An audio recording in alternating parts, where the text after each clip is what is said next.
Разликата во трошењето меѓу функционерите на оваа влада во првите 6 месеци од стапување на функцијата во однос на функционерите на претходната по превземањето на функциите во 2014 изнесува 376.000 евра.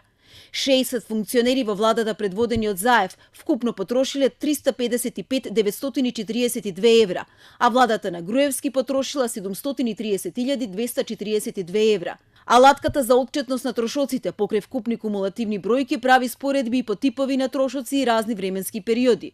Овој софтвер покажува дека поединечно, например, Груевски како тогашен премиер потрошил 84.000 евра или дупло повеќе од 47.000 евра колку што потрошил Заев. Вакви споредбени податоци има и за сите министри, заменици министри, државни секретари и за генералниот секретар.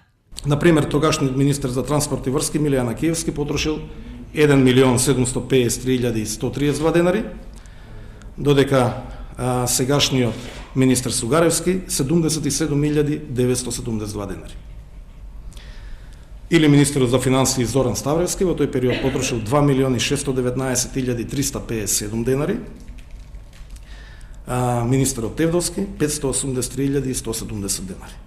Софтверот содржи и наративен дел во кој текстуално се опишува за што биле потрошени парите. Се прават напори во идни на сите други именувани избрани функционери да ги доставуваат информациите за потрошените пари и причините за трошењето. Тоа значи на локално ниво, локалните самоуправи, тоа значи пратеници во Собранието на Република Македонија, тоа значи обвинителствата, бидејќи можеби тие не се на ваков начин избрани, но исто така имаат огромна одговорност и забелешките, а и недовербата во правосудните органи е токму од тоа што долго време апсолутно беа затворени за тоа што го работат од аспект на јавност.